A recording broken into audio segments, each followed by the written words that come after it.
Yo, back with another video. Don't know why I start every video like that, but I'm doing it again today.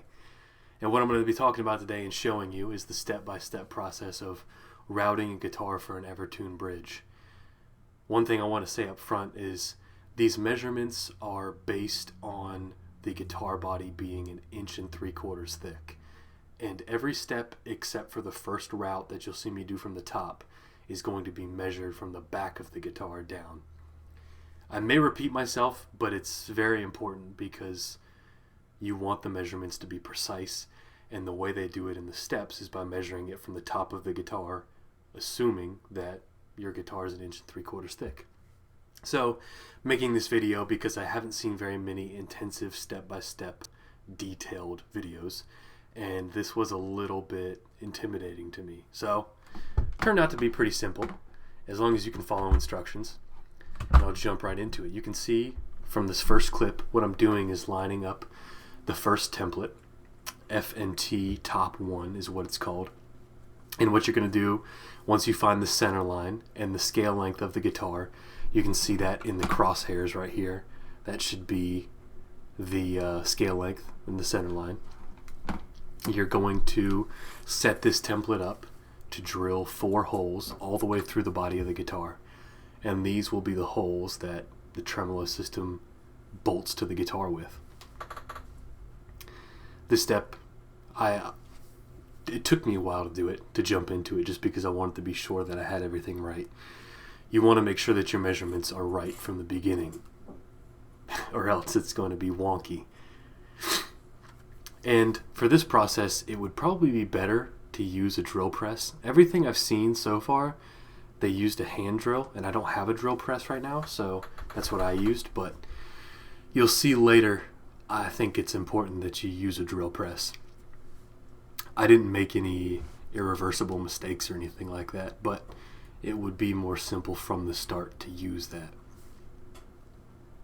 This also sets you up to locate the templates going forward. You'll see in the future clips that a lot of these templates, they're very intuitive. They use previously drilled holes to locate where you're setting the next template. And I'm not going to show a lot of the boring parts of these videos, like a lot of the bulk of the routing or the bulk of the drilling. I'm just going to show a few seconds of each clip.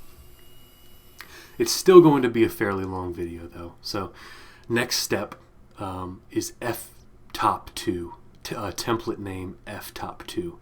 And what you're doing with this template is using those pre-drilled holes to locate your first route, the only one that you're not measuring from the back of the guitar. And just gently tapping it on to make sure that it's resting in the right area. And I'm going to drill down to a depth of 1 inch on this route.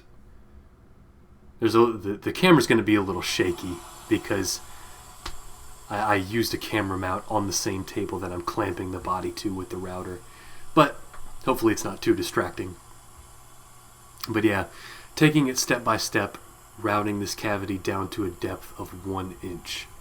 You'll see the finished product here at the end of this little clip.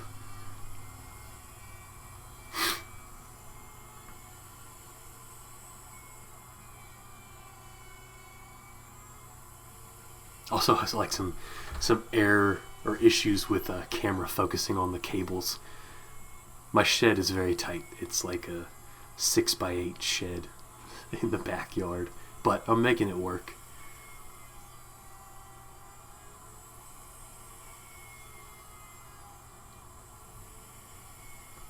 Like I said, just taking time, dropping the bit down, changing bits. Finished product will look something like this. You can see there's a little ledge right there, but it's supposed to be there. On to the next template. This is F&T bottom 1. This is used to drill the location holes for the back plate.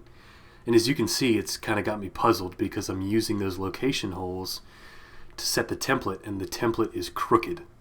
And this is why I said it's important to use a drill press, because the only thing that I can explain here is that I didn't drill the holes perfectly straight through, which I don't think is a big deal. I'll be able to mount it fine. And I fixed that by changing the 2 holes that I used to locate it, like triple checking that I'm on the center line too.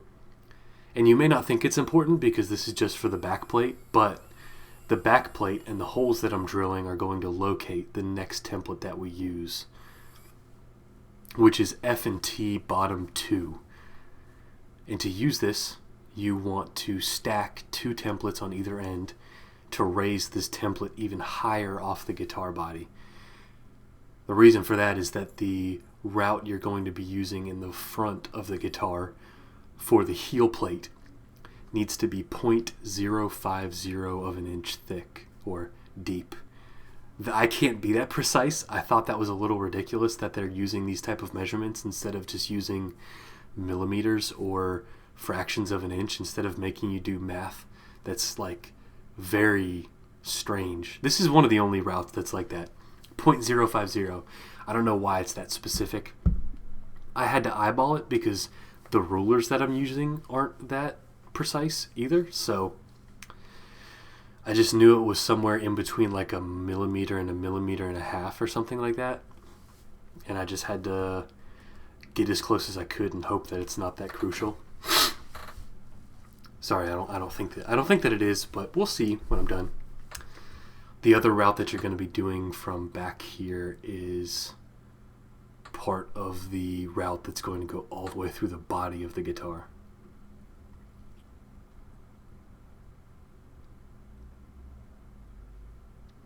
And that's going to be to a depth of 3/4 of an inch. So the bigger cavity you can see in this template, that's where you're going to route to a depth of 3/4 of an inch. And at the end of that, you will have routed all the way through the body of the guitar and created a ledge for the bridge to be mounted to.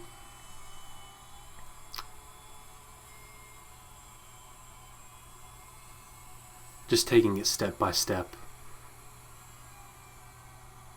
Not going too deep in between each route, because you want to make sure that you're staying precise, and also not going too far because you want enough of a ledge to mount that bridge.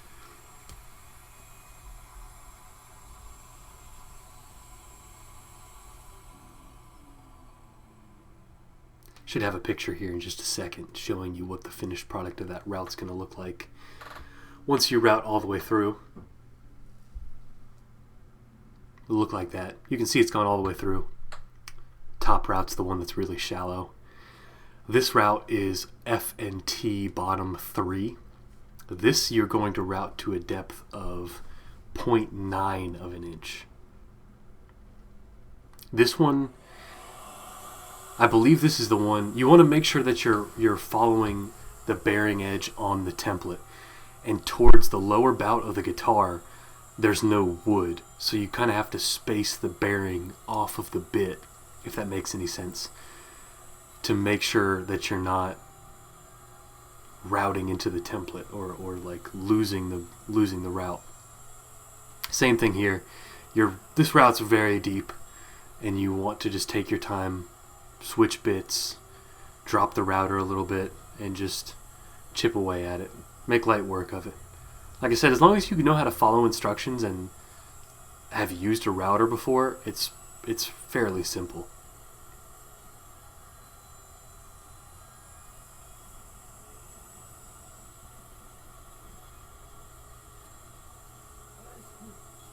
I just sneezed in the video. Yeah, make sure you got some your eyes and ears and your face mask on, especially if you're working in a confined space like I am. You don't want to be breathing this stuff in while your face is 10 inches away from a router throwing chips at you.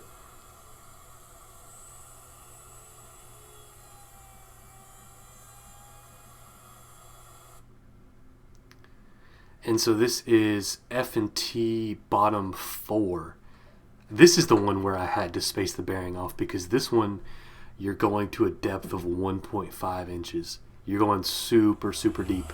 So there's only about 1/4 of an inch of material left.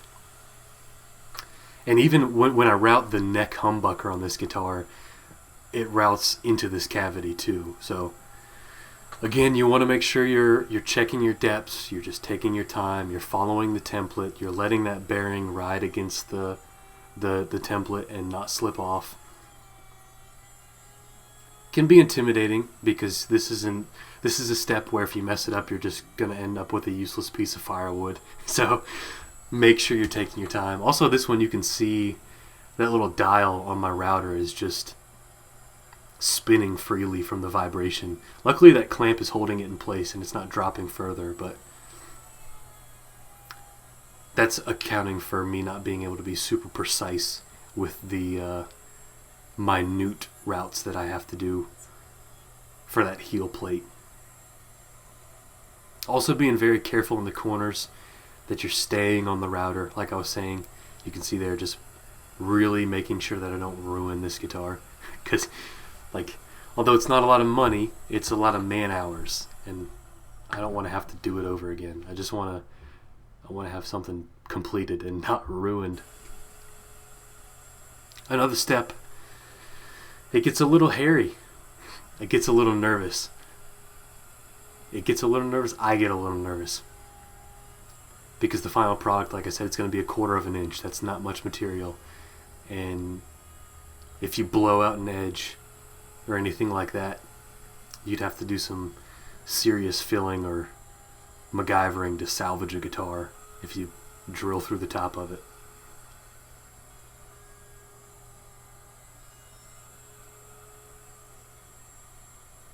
This is the last template too, so it's not that many steps. It's a stack of templates, but when you think about it, it's really, I didn't keep time, but it's not that long of a process to do. And once you do it once, you really understand what you're doing. It's not that difficult. Once you get your measurements right and you're confident in yourself, it's not really that hard. It's really not hard. So I think I've got a few clips here at the end of what it looks like after it's completed. Like, yeah, just checking my depth. Checking my depth. That's what it looks like. Huge swimming pool looking route from the top and from the bottom. Not much material. You want to bevel that edge a little bit too. They suggest doing that. I'll pause this here. They want you to bevel this edge to fit the tremolo, and you can see this is where the bridge humbucker is. So it ended up going all the way through the guitar. And you can see the steps, the route from the top, the route from the back, that foot plate. It's pretty intensive. So that's the process. Hopefully it wasn't too wordy or intimidating. If this is something you want to do, go for it, man. Like, I feel like if you have any experience with a router or hand tools or anything like that, you can figure it out. Like, you saw the things that I was using. It was pretty basic. You don't need a super complicated setup, and as long as you can follow instructions and accurately take measurements, you'll be good. Got any questions, concerns, comments, or funny jokes? Leave them in the comment section below. Like, share the video, whatever, man. I hope more than anything this is an encouragement to you to go do this on your own.